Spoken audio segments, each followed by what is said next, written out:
ಸರ್ವಮಂಗಲಮಾಂಗಲ್ಯೆ ಶಿವೆ ಸರ್ವಾರ್ಥ ಸಾಧಿಕೆ ಶರಣ್ಯೆ ತ್ರ್ಯಂಬಕೆ ಗೌರಿ ನಾರಾಯಣಿ ನಮೋಸ್ತುತೆ. ನಮಸ್ಕಾರ ಎಲ್ಲರಿಗೂ. ದೇವರು ಎಲ್ಲರನ್ನೂ ಚೆನ್ನಾಗಿಟ್ಟಿರಲಿ ಅಂತ ಪ್ರಾರ್ಥಿಸ್ತೀನಿ.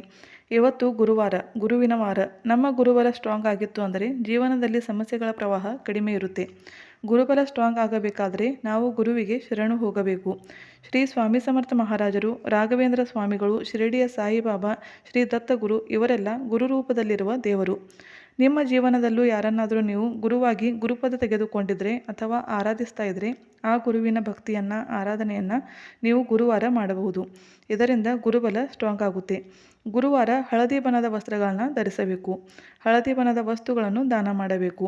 ಬಾಳೆಹಣ್ಣು, ಹಳದಿ ಬಣ್ಣದ ಬೇಳೆಗಳು, ಬೇಸಿಗೆ ದಿನಗಳಲ್ಲಿ ಲಿಂಬೆ ಹಣ್ಣನ್ನು ಪಾನೀಯಕ್ಕಾಗಿ ದಾನ ಮಾಡಬಹುದು. ಅವಶ್ಯಕತೆ ಇರೋರಿಗೆ ಹಳದಿ ಬಣ್ಣದ ವಸ್ತ್ರಗಳನ್ನು ದಾನ ಮಾಡಬಹುದು. ಆಕಳಿಗೆ ಕಡಲೆಬೇಳೆ ಮತ್ತು ಬೆಲ್ಲ ಅನ್ನದಾನವಾಗಿ ಕೊಡಬಹುದು. ಸಾಧ್ಯವಾದರೆ ನೀವೇ ಸ್ವತಃ ಆಕಳಿಗೆ ನಿಮ್ಮ ಕೈಯಲ್ಲಿ ಬೇಳೆ ಬೆಲ್ಲವನ್ನು ಹಿಡಿದು ತಿನ್ನಿಸಿ. ಆಕಳು ತಿನ್ನುವಾಗ ನಿಮ್ಮ ಕೈಯನ್ನು ಸವರಿದರೆ ಪುಣ್ಯಫಲ ನಿಮ್ಮದಾಗುತ್ತೆ. ಇವೆಲ್ಲ ಗುರುಬಲ ಸ್ಟ್ರಾಂಗ್ ಮಾಡುವ ಉಪಾಯಗಳು. ಗುರುವಿಗೆ ಕೂಡ ನೀವು ಗುರುವಾರದಂದು ಹಳದಿ ಬಣ್ಣದ ನೈವೇದ್ಯಗಳನ್ನು ಅರ್ಪಿಸಿ. ಹೊಸ್ತಿಲಿಗೆ ಹಳದಿಯ ಲೇಪನವನ್ನು ತಪ್ಪದೆ ಮಾಡಿ. ತುಳಸಿ ಮಾತೆಗೆ ವಿಷ್ಣುಪ್ರಿಯ ಅಂತಾರೆ. ತುಳಸಿ ಮಾತೆಗೆ ಈ ದಿವಸ ಹಸಿ ಹಾಲಿಗೆ ಅರಿಶಿನ ಪುಡಿಯನ್ನು ಹಾಕಿ ಅರ್ಪಿಸಿ. ಲಕ್ಷ್ಮೀ ಪ್ರಾಪ್ತಿಯ ಮಾರ್ಗ ಸುಲಭವಾಗುತ್ತೆ. ಶ್ರೀ ವಿಷ್ಣು ದೇವರಿಗೆ ತುಳಸಿ ಎಲೆಗಳನ್ನು ಗುರುವಾರ ಅರ್ಪಿಸಿ. ತುಳಸಿ ಎಲೆಗಳಿಗೆ ಅರಿಶಿಣದ ಪುಡಿಯನ್ನು ಹಚ್ಚಿ ಶ್ರೀ ವಿಷ್ಣು ದೇವರಿಗೆ ಓಂ ನಮೋ ಭಗವತೆ ವಾಸುದೇವಾಯ ನಮಃ ಅನ್ನುತ್ತಾ ಅರ್ಪಿಸಬೇಕು.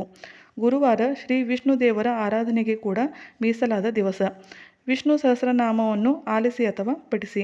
ಜೊತೆಗೆ ವೆಂಕಟೇಶ ಸ್ತೋತ್ರವನ್ನು ಕೂಡ ಪಠಿಸಬಹುದು. ಇಲ್ಲ ಮೊಬೈಲ್ನಲ್ಲಿ ಪ್ಲೇ ಮಾಡಿ ಆಲಿಸಿ. ಟಿವಿ, ಮೊಬೈಲ್ನಲ್ಲಿ ನೀವು ಸ್ತೋತ್ರಗಳನ್ನು ಹಚ್ಚಿಡುವಾಗ ವಾಲ್ಯೂಮ್ ಮಾತ್ರ ಹೆಚ್ಚಾಗಿ ಹಚ್ಚಿಡಬೇಕು. ಸ್ತೋತ್ರಗಳ ಉಚ್ಚಾರದ ಲಹರಿ ಮನೆಯಲ್ಲಿ ಹರಡಬೇಕು. ಗುರುವಾರ ತಲೆ ಸ್ನಾನ ಮಾಡಬಾರದು. ರೆಗ್ಯುಲರ್ಗಿಂತ ಹೆಚ್ಚಿನ ಸ್ವಚ್ಛತೆಯನ್ನು ಮನೆಯಲ್ಲಿ ಗುರುವಾರ ಮಾಡಬಾರದು. ಇದರಿಂದ ಗುರುಬಲ ವೀಕ್ ಆಗುತ್ತೆ ಅಂತ ಹೇಳ್ತಾರೆ. ನಿಮಗೆ ಯಾವ ಗುರು ಇಲ್ಲ ಅನ್ನೋರು ಶ್ರೀ ಸ್ವಾಮಿ ಸಮರ್ಥ ಈ ಮಂತ್ರವನ್ನು ಗುರುವಾರನಾದರೂ ಜಪಿಸಿ ನೋಡಿ. ನಿಮಗೆ ಆಗುವ ಅನುಭವಗಳನ್ನು ನೀವು ನಿತ್ಯ ಈ ಜಪವನ್ನು ಮಾಡುವ ದಾರಿಗೆ ನಿಮ್ಮನ್ನು ತರುತ್ತದೆ. ಒಬ್ಬ ಸ್ವಾಮಿ ಭಕ್ತಳಾಗಿ, ಸ್ವಾಮಿ ಸಮರ್ಥರ ಶಿಷ್ಯಳಾಗಿ ನನ್ನ ಸ್ವಂತ ಅನುಭವ ಇದು. ಸಂಕಟ ಚಿಕ್ಕದಿರಲಿ ದೊಡ್ಡದಿರಲಿ ಅಂತಃಕರಣದಿಂದ ಒಂದೇ ಒಂದು ಸಲ ಶ್ರೀ ಸ್ವಾಮಿ ಸಮರ್ಥ ಅಂತ ಜಪಿಸಿ.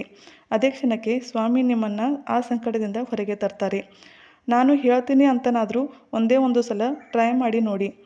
ಸದ್ಯದಲ್ಲಿ ಸ್ವಾಮಿ ಸಮರ್ಥ ಮಹಾರಾಜರ ಅನುಭವಗಳು ತುಂಬ ಪ್ರಚಲಿತವಾಗಿವೆ. ನಿಸ್ಸಂಕೋಚವಾಗಿ ಶ್ರೀ ಸ್ವಾಮಿ ಸಮರ್ಥರನ್ನು ನೀವು ಜಪಿಸಿ.